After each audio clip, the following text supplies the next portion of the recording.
saya Mutmainah Dwi Sulisti, NIM P3W1220054, kelas genap, jurusan D3 Teknik Arsitektur. Di sini saya akan menjelaskan tugas dan final dari mata kuliah pengantar arsitektur, yaitu arsitek dan karyanya di luar negeri. Yang pertama ada Zaha Hadid, arsitek wanita terkenal yang berani. Julukan Zaha Hadid sebagai tonggak eksistensi desain-desain futuristik dan menggabungkannya dengan teknologi membuat namanya akan terus dikenang di sepanjang masa dunia arsitektur. Latar belakangnya yang seorang ahli matematika membuat dia berani membuat desain-desain ekstrim yang sampai saat ini kita sebut arsitektur dekonstruksi. Dia telah menjadi salah satu arsitek paling terkenal di dunia. Gaya desain dari seorang Zaha Hadid bisa disebut desain yang berani, kontemporer, organik, inovatif, menggunakan teknologi dengan material yang jauh dari kata biasa. Proyek besar pertamanya adalah Vitra Fire Station di Well am Rhein, Jerman. Bangunan itu terdiri dari serangkaian pesawat bersudut tajam yang strukturnya menyerupai burung sedang terbang. Pada 1994, karyanya terpilih untuk Cardiff by Opera House di Wales. Inilah yang membuat nama Zaha Hadid makin bersinar. 2. Haidar Aliyev Center, Baku, Azerbaijan. Kompleks seluas 11 hektar ini menampung museum, ruang pamer, serta auditorium. Misi utamanya adalah mempromosikan ideologi yang ditanamkan Haidar Aliyev sekaligus mendukung perkembangan studi sejarah dan kebudayaan di negara kaya minyak Azerbaijan.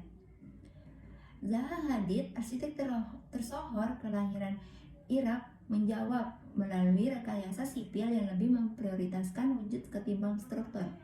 Berkolaborasi dengan sang mitra, Patrick Schumacher, Hadid bermain-main dengan lekukan untuk menciptakan Eiffel Liquid. Hasilnya adalah bangunan yang seolah bersifat organik, mirip amoeba raksasa yang tiba-tiba membeku. Yang ketiga, Dongdaemun Design Plaza DDP, Seoul, Korea Selatan.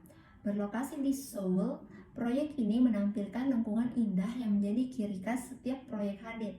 Ketika mendesain DDP, Hadid berupaya menciptakan struktur yang mencerminkan nilai modern dan futuristik. Bangunan ini menjadi landmark penting di Seoul dan menambah jumlah bangunan kota sebagai pusat fashion terkemuka.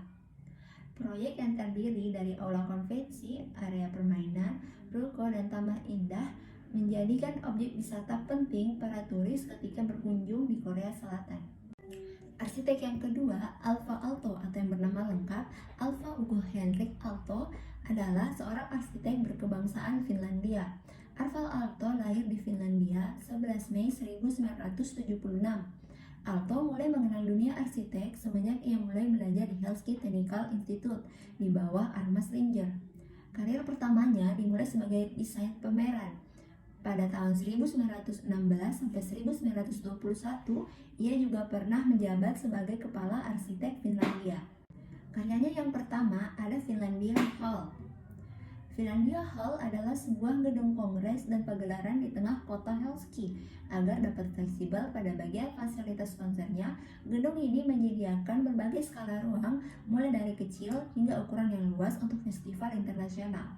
Secara arsitektur, salah satu fitur yang paling khas dari bangunan ini adalah tower yang besar dengan atap yang miring. Hal tersebut berawal dari ide Aalto tentang ruang kosong yang tinggi untuk menciptakan tata surya yang baik.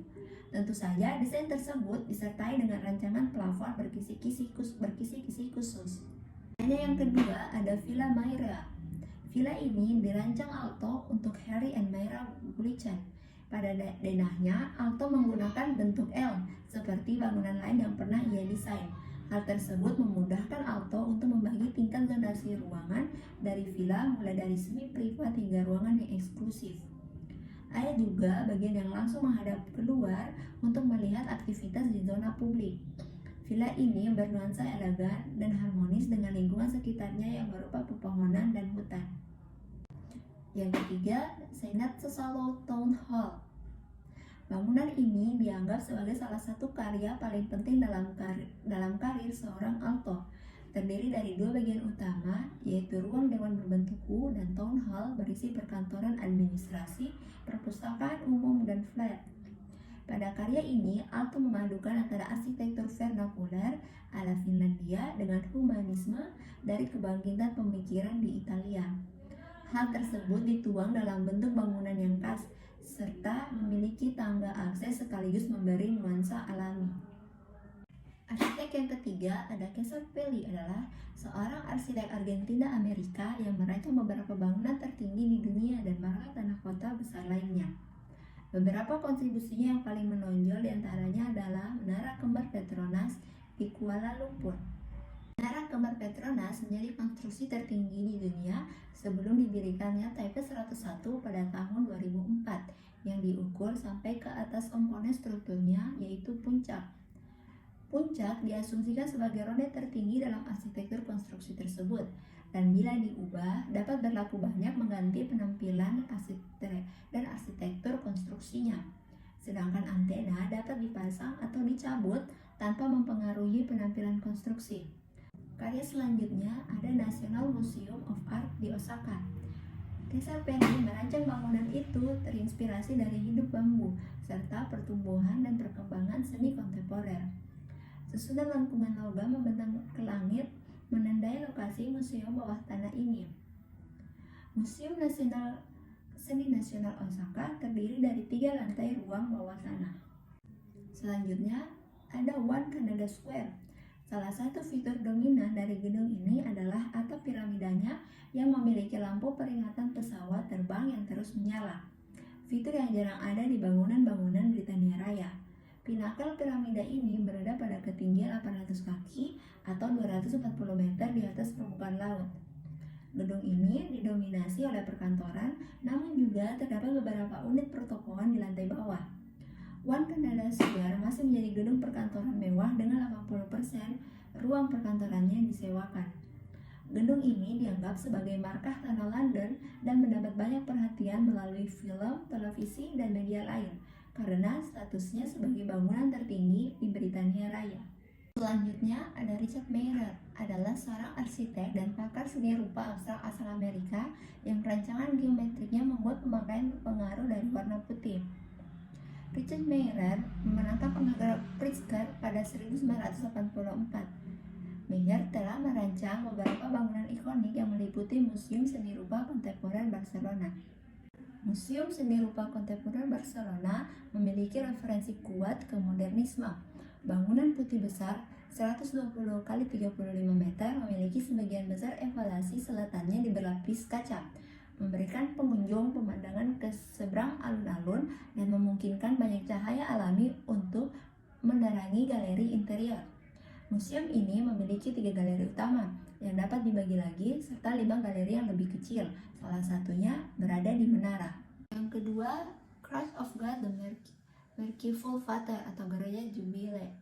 Dengan pekerjaan ini, Richard Meier tidak hanya berhasil memperkaya warisan budaya Church of Rome, tetapi telah merevitalisasi lingkungan yang mencolok dari distrik Torrites dengan pengunjung lebih dari 35.000 per tahun. Yang ketiga, San Jose City Hall, California, dibuka untuk umum pada tanggal 15 Oktober 2005. Gaya arsitektur yang paling dipengaruhi oleh Le Corbusier, bangunan ini dirancang untuk menjadi ramah lingkungan, memanfaatkan cahaya alami, dan menyediakan shading dengan soleil breeze pada menara. Arsitek selanjutnya yaitu Renzo Piano. Renzo Piano adalah arsitek andal asal Italia yang terkenal dengan karyanya merancang museum dan bangunan publik. Yang pertama ada Centre Georges Pompidou, sebuah museum yang berada di area Paris, Prancis ini memiliki bentuk unik. Centre Pompidou memiliki fasad unik berupa tabung warna-warni.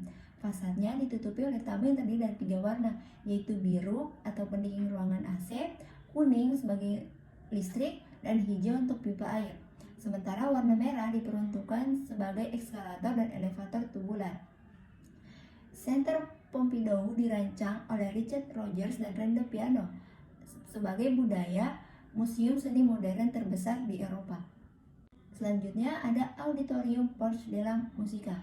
Parco della Musica adalah kompleks musik publik di Roma, Italia, dengan 3 ruang konser dan teater luar ruangan dalam suasana taman. Akhir ada Whitney Museum of American Art, pertama kali dibuka pada tahun 1931, Museum Seni Amerika Whitney mungkin adalah museum terpenting yang didedikasikan untuk seni dan seniman Amerika.